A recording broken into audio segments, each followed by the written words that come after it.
안녕하십니까. 디낙TV 낚시공부방 5번째 시간입니다. 오늘은 월간 바다낚시 NC로 김상민 기자와 함께 초봄 뱅에돔 낚시 채비와 밑밥 운영법에 대해서 설명해 드리겠습니다. 반갑습니다. 네, 반갑습니다. 초봄 뱅에돔 낚시에서 가장 중요한 게 뭐죠? 개념이죠. 개념을 잡아야죠, 먼저. 네. 뱅에돔 낚시가 지금은 시즌이 따로 없습니다. 네. 원도에서는 예전부터 초봄에 뱅에돔 낚시를 많이 했고요. 지금은 대표적인 곳이 거제도인데 내만에서도 많이 합니다. 이게 지금 최근 조항 사진이죠? 네네, 며칠 안 된 조항이죠. 3월 14일 사진이고. 네, 요거는 거제 지세포 갯바위에서 나온 뱅에돔이고, 이 사진은요? 네, 매물도에서 나온 48cm 뱅에돔과 4자 긴꼬리 뱅에돔. 예, 긴꼬리 뱅에돔이 40cm 넘어 보이네요. 네네. 우리나라 확실히 뱅에돔 낚시 여건이 좋아진 것 같습니다. 네, 물론 그렇습니다. 수온이 높아지는 환경적인 영향이겠지만 일단 뱅에돔 낚시 여건은 점점 좋아지고 있는 것 같습니다. 네. 채비에 대해서 좀 설명을 해주시죠. 네, 일단 초봄이니까 뱅에돔이 피지 않을 것이다, 부상하지 않을 것이다 생각하는 분들이 많은데 지금도 여건이 맞으면 떠요. 뱅에돔은 피지 않으면은 마리수를 낳기가 어렵습니다. 그렇죠. 그래서 일단 중층 정도까지는 핀다고 생각을 하고 채비를 만들어서 운용하시는 게 좋습니다. 네, 이 채비는 어느 상황에서 효과적이죠? 네, 일반적으로 좀 수심이 좀 있고 조류가 적당히 가는 좋은 여건에서 뱅에돔이 어느 정도 이제 부상한다고 생각했을 때 제로 계열 구멍치, 제로지, 제로C, 제로알파 이런 것들 이용하고 밑에는 탐색형 수중치라고 하죠. 진력이 거의 없는 예. 조수고무, 가라만봉 다 같은 비슷한 개념인데요. 네, 그렇죠. 그렇게 달아서 이제 전유동으로 운용을 하는 거죠. 네.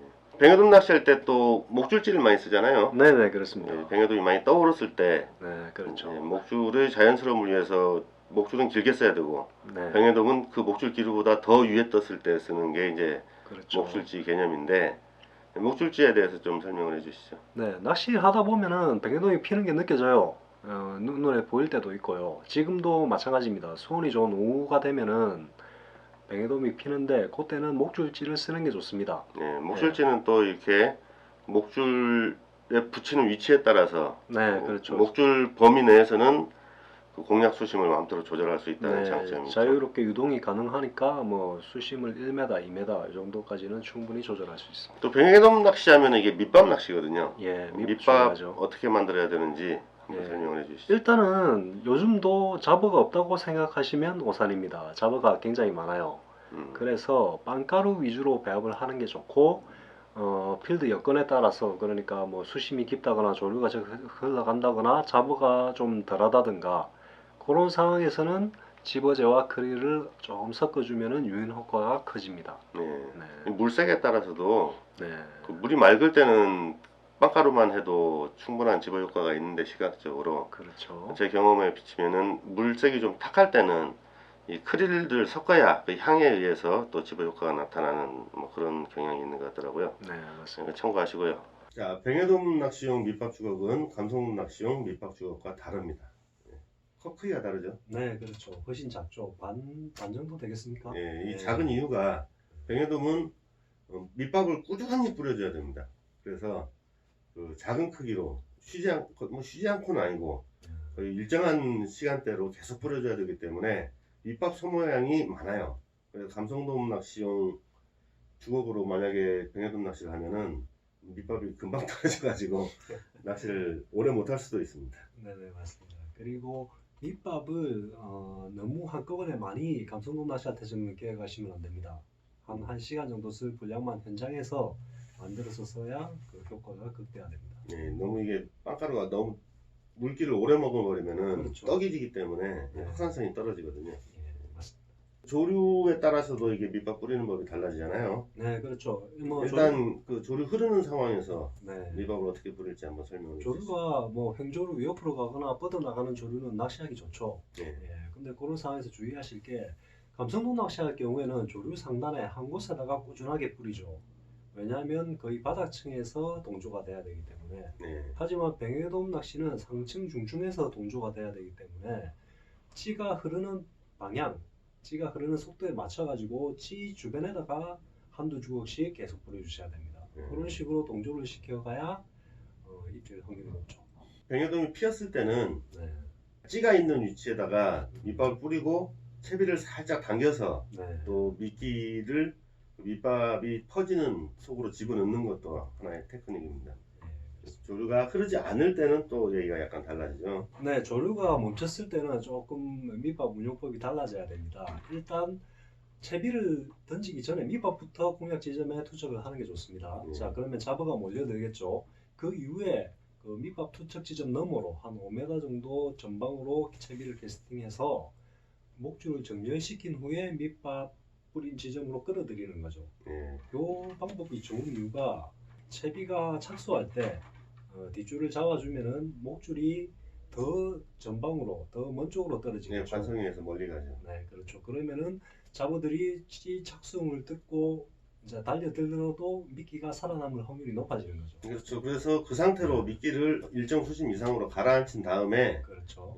정렬 시간과 그 끌어오는 속도를 맞춰서 일정 수심에서 미끼와 밑밥이 동조되도록 만드는 네, 그런 방법이 맞습니다. 좋을 것 같습니다.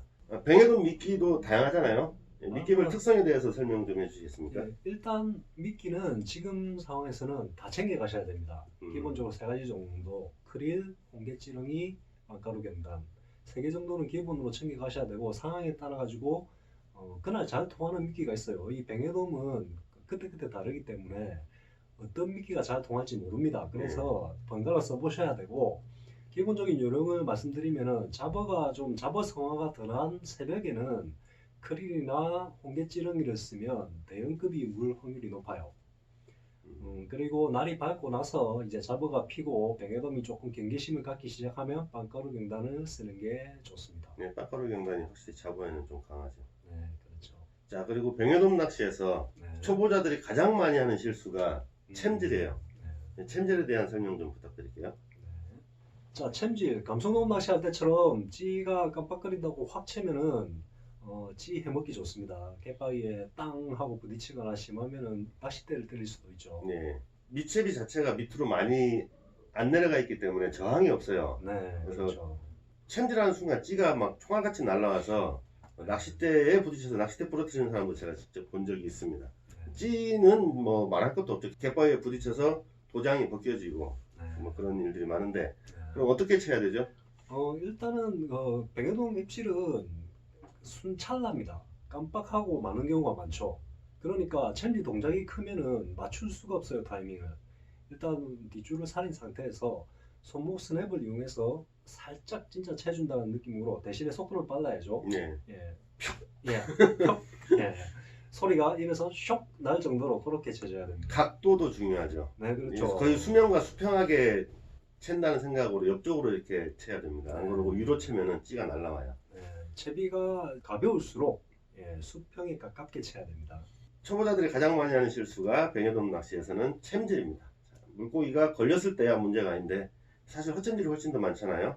헛챔질을 했을 때 찌와 뭐 낚싯대 뭐 이런 장비들을 보호하기 위해서는 순간적인 스냅 챔질, 그리고 대상어가 걸렸다는 확신이 들었을 때 다시 한번 강한 챔질, 이게 정석인 것 같습니다. 자, 초봄 뱅에돔 낚시, 초봄만의 특징이 따로 있을까요? 일단 낚시터마다 조금 차이가 있는데요. 거문도, 추자군도, 요소도 이런 초봄에 대물이 나오는 낚시터들, 그런 데는 일단 씨알 위주로 한두 마리, 마리수는 어려도 씨알 위주로 진행이 되고요. 거제도 같은 내만에서의 초봄 낚시는 마리수입니다. 25 전후의 마리수가 되고요. 그리고 초봄에는 뱅에돔 활성이 하루에도 수십 번씩 달라져요. 네. 그래서 그 패턴을 찾는 거, 뱅에돔의 입질 수심층, 입질이 또 얼마나 얕고 시원하게 가져가는가, 그런 것들을 그때그때 파악을 해가지고 굉장히 순발력 있게 대응하는 그게 중요합니다. 예, 한여름에는 뱅에돔이 한번 피면은 장시간 피어 있는데, 네, 초봄에는 피어 오르기도 어렵고 그렇죠. 피었다가도 다시 가라앉기도 해요. 그래서 처음에는 약간 깊은 수심을 노렸다가 입질을 받았다. 그럼 계속 깊은 수심을 노리는데 어느 순간 입질이 없다. 그랬으면은 뱅에돔은 이미 밑밥에 떠버렸을 확률이 높아요. 네, 그래서 그렇죠. 이 수심을 수시로 그 뱅에돔의 입질 형태에 따라서, 그 다음에 움직이는 상황을 머릿속으로 상상하면서 계속 바꿔줘야지 안정적인 효과를 거둘 수 있습니다. 네, 한 가지 뭐 더 말씀드리자면, 목줄을 길게 쓰는 게 꼭 좋지는 않습니다. 목줄을 뭐 3m 이상 쓴다고 하면은 목줄이 정렬되는 사이에 뱅에돔이 이미 피어올라서 밑밥을 받아 먹는 경우가 있어요. 그럴 경우에는 뒷목줄은 전혀 도움이 되지 않습니다. 그래서 목줄지를 써서 찜수심을 조절하는 방법도 좋고요. 예. 예. 목줄이 자연스러워야 한다라는 개념은 뱅에돔 낚시에서는 별로 적용되지가 않습니다. 활성도가 높아져서 먹이만 두면 덤벼드는 상황이기 때문에 짧은 목줄이 오히려 낚시를 하는 데는 더 편할 수가 있습니다. 네, 제가 생각하기에는 한 2m 정도가 기본이고 시작을 2m 정도로 하고 그 이후의 상황 봐가면서 조절하는 게 좋을 것 같습니다. 예. 자, 이상으로 초봄 뱅에돔 낚시 채비와 밑밥 운영법을 알아봤습니다. 여러분에게 도움이 되셨으면 디낙TV 구독과 좋아요 부탁드리겠습니다. 감사합니다.